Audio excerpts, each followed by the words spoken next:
थोड़ा सा इतिहास में ले जाती हूँ। 2001 में माननीय प्रधानमंत्री श्री अटल बिहारी वाजपेयी साहब के नेतृत्व में एक डीलिमिटेशन को 25 साल फ्रीज करने का निर्णय लिया गया था। ये निर्णय उस समय हमारे ऑनरेबल मिनिस्टर श्री अरुण जेटली साहब ने भी कहा था कि भारत देश में कोई भी राज्य जो है उसको अपने हक से वंचित नहीं किया जाना चाहिए। एक बार फिर जब हम उस कगार पे आ गए हैं, 2001 से 25 साल आप गिनिए, 2026 हो गए हैं और डीलिमिटेशन पर जब चर्चा करनी थी तो माननीय प्रधानमंत्री मोदी जी ने एक बहुत बढ़िया बिल प्रस्तुत किया पार्लियामेंट में, जिसके माध्यम से न सिर्फ 33% आरक्षण महिलाओं को मिलना था, पर वो जितना जल्दी इंप्लीमेंट हो सकता था वो इंप्लीमेंट होना था और एग्जिस्टिंग सीट्स की एक्सपेंशन होनी थी, जिसके माध्यम से करंट मेकअप जो है पार्लियामेंट का वो भी बना रहता और सीट जुड़ती, उसका मतलब है और रिप्रेजेंटेशन होती। आप सोचिए हमारे देश में आबादी कितनी ज्यादा है, सीट बढ़ाने का मतलब है ज्यादा लोग रिप्रेजेंट हो सकते हैं और 33% आरक्षण का मतलब ये था कि महिलाएं जो है 33% जुड़े भी और ट्रेडिशनली जिन सीट्स में महिलाओं ने लड़ा है उस पर भी लड़े। उसका मतलब ये है कि और बढ़ चढ़कर जो है महिलाएं इसमें पार्ट ले सकती हैं। तो मेरा देखिए, हमारी सभ्यता में नारी को पूजा जाता है, हमारी सभ्यता में नारी को शक्ति स्वरूपा कहा जाता है। जब हमारी नारियां ट्रैक में अपने कदमों से लंबाई माप सकती है, जब हमारी नारियां अंतरिक्ष में उड़ान भर सकती है, जब हमारी नारियां ऑपरेशन सिंदूर में लीड कर सकती हैं, तो हमारी माताएं, हमारी बहनें एमएलए और पार्लियामेंटेरियन क्यों नहीं बन सकती। इसी बात को लेके हमारे प्रधानमंत्री नरेंद्र मोदी जी ने बिल लाया था, लेकिन कांग्रेस, टीएमसी, डीएमके और समाजवादी पार्टी की तुष्टीकरण की राजनीति हमारी नारियों के लिए उन्होंने ये बिल पास होने नहीं दिया। वो चाहते नहीं कि हमारी माताएं, हमारी बहनें देश की बागडोर संभालें, देश का नेतृत्व संभालें और देश के लिए पॉलिसी मेकर बने और विकसित भारत 2047 में अपनी भूमिका निभाएं। शायद यही वजह है आज पूरे देश भर में प्रदर्शन हो रहे हैं, पूरे देश भर में महिलाएं सड़कों पर है कांग्रेस की तुष्टीकरण की राजनीति के खिलाफ। अपमान किया है देश भर की लाखों महिलाओं का, जो 50% आबादी है, उनके हक को छीना है। उन्होंने साजिश के तहत, चाहे वो सोनिया गांधी जी थे, राहुल गांधी जी थे, चाहे वो अखिलेश यादव जी थे, चाहे ममता बनर्जी थी, सभी पार्टियों ने विवेक एक होकर महिलाओं के पीठ के पीछे छुरा घोंपा।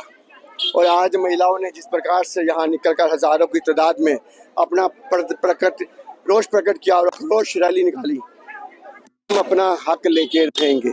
महिलाओं का हक जो छीना गया है आने वाले समय में लेके रहेंगे। महिलाओं के अंदर आप जोश देखें, उनको दुख है, जो सपने पिरोए थे उन्होंने अपनी सेवा करने के लिए मातृभूमि के, ये सपने उन लोगों ने ले लिए। इसलिए आज का आक्रोश कांग्रेस के खिलाफ था, सोनिया गांधी के खिलाफ था और राहुल गांधी के खिलाफ था। ये चंद 20 लोग वहाँ खड़े होकर कांग्रेस वाले हजारों की संख्या के सामने कबूतर बन के टूर कर रहे हैं, कोई फायदा नहीं। एक एक महिला के दिल पे जो तीर लगा है, आने वाले चुनावों में पहले ही कांग्रेस मुक्त भारत हो चुका है। जो बचा खुचा है आप अगले चुनावों में बंगाल में देख लेना। जिस तरीके से 16, 17, 18 को विशेष संसद का सत्र लगा करके देश के यशस्वी प्रधानमंत्री जी आदरणीय नरेंद्र मोदी जी ने 33% रिजर्वेशन दे करके महिला शक्ति को सशक्त करने का प्रयास किया था।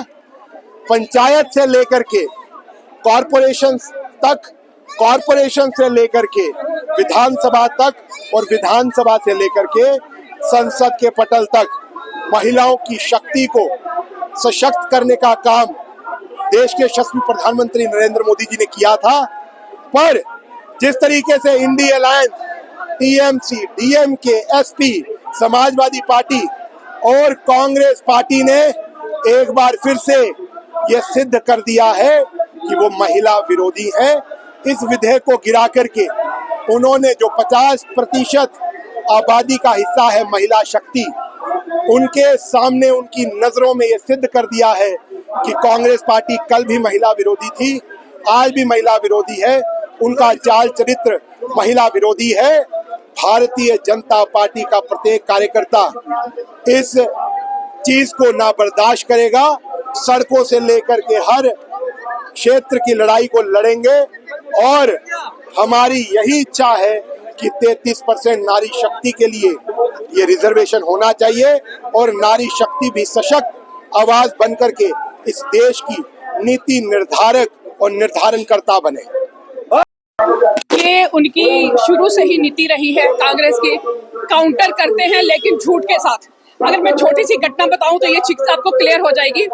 संडे को हमारी एक प्रेस कॉन्फ्रेंस हुई जिसमें हमारी माननीय रेखा जी, नेशनल कमीशन की पूर्व अध्यक्षा, और साथ में हमारे यूनियन मिनिस्टर हरदीप पुरी जी और हमारे आदरणीय अध्यक्ष जी वहाँ पे थे। उन्होंने सिर्फ 3 की फोटो ही बताई, उनको ये भूल गए कि वहाँ पे महिला मोर्चा अध्यक्ष थी, पूर्व मंत्री थी, पूर्व क्या कहते हैं महिला की जो महामंत्री है प्रदेश की वो थी, महिला मोर्चा की प्रभारी थी, महिला मोर्चा की सह प्रभारी थी, along with their team only 2 men were there। पूरी स्टेज पे सिर्फ 2 आदमी थे जो हमारे आदरणीय अध्यक्ष जी थे और यूनियन मिनिस्टर हरदीप पुरी जी थे। झूठ फैलाने की उनकी नीति यहीं से समझ लीजिए कि उनका बेस क्या है, उनका दिमाग कहाँ चलता है। सच को झुठलाना और सिर्फ ढोंग करना कि हम महिलाओं के साथ हैं, हम महिलाओं के साथ हैं। उनको महिलाओं को आरक्षण देने की जरूरत ही क्या है? उनके परिवार की तो 3 महिलाएं वहाँ पे हैं। एक उनकी पूर्व प्रधानमंत्री रही, सोनिया गांधी जी रही, अब सोनिया क्या कहते हैं, सोनिया के बाद प्रियंका गांधी है। उनको क्या जरूरत है आरक्षण की? उनको क्या मतलब है बाकी महिलाओं से? उनको क्या मतलब है बहनों के सशक्तिकरण से? ये हमारे प्रधानमंत्री मोदी जी ने सोचा और उनको आरक्षण देने की पूरी रिक्वेस्ट भी की कि इसका क्रेडिट आप ले लीजिए, पास करा दीजिए, लेकिन क्रेडिट आपको मिलेगा। लेकिन क्या कहूँ, विडंबना हमारे देश की इस कांग्रेस ने अभी तक लूटना खसूटना बंद नहीं की। ये डर था कि जो हमारे आगे की जनरेशन है, वैसे तो अगली उनकी जनरेशन खत्म है, उनको है कि हमारी कुर्सियां भी छीन जाएंगी, क्योंकि जो महिला है वो दिल से और दिमाग से इकट्ठा सोचती है, वो अच्छी प्लानर है, अच्छी मैं कहूँ कि समाज को चलाने वाली है, क्योंकि उनके साथ कुछ भावुक क्षण जुड़े होते हैं। वो कमियां उस पार्लियामेंट में दूर करती जिसकी उनको ज़रूरत महसूस होती इस समाज में। तो बस जी बिल्कुल, वो हमेशा महिलाओं को सपोर्ट तो करते हैं, सपोर्ट आपने देख ली, बिल तक तो पास होने नहीं दिया। ये डर ही है, ये उनका डर बोल रहा है, उनकी हताशा बोल रही है। एशियन किड्स बड़ी ब्राह्मणा आपके बच्चों के लिए है एक परफेक्ट चॉइस, क्योंकि यहाँ आपके बच्चों को मिलेगी सेफ्टी के साथ साथ क्वालिटी एजुकेशन। यहाँ आपके बच्चों को मिलेगा एजुकेशन के साथ साथ टॉयज के साथ खेलने का मौका, यानी फुल मस्ती और पढ़ाई भी। साथ ही आपके बच्चे को दिया जाएगा बड़ी एलईडी स्क्रीन के साथ एक्टिविटीज़ करने का मौका, क्योंकि एशियन किड्स स्कूल में बच्चे नहीं होते हैं बोर। यहाँ आपके बच्चों को करवाई जाएगी इंडोर स्विमिंग पूल में बोटिंग, जबकि एयर कंडीशनर क्लासरूम में बच्चों का मन रहेगा बिल्कुल फ्रेश और तनाव मुक्त। पढ़ाई के साथ साथ बच्चों को खेल गतिविधियों में भी एशियन किड्स करता है शामिल, ताकि बच्चे हर क्षेत्र के लिए रहें तैयार। यहाँ हम मात्र आपके बच्चों को एजुकेशन ही नहीं देते, बल्कि उनके हुनर को भी पहचान देते हैं। रंगारंग कार्यक्रम और बड़ा इंडोर ऑडिटोरियम जहां होती रहती हैं कई प्रकार की एक्टिविटीज़। हम आपके बच्चों को एक सोल्जर की तरह भविष्य की चुनौतियों के लिए करते हैं तैयार, जबकि हर क्षेत्र से आपके बच्चों को स्कूल तक लाने के लिए हमारे पास है बेहतरीन ट्रांसपोर्ट फैसिलिटीज़। और आपके बच्चे की सुरक्षा को देखते हुए पूरे स्कूल परिसर को सीसीटीवी सर्विलांस से किया गया है लैस, ताकि आप पूरी तरह से तनाव मुक्त होकर बच्चों को शिक्षा लेने दें।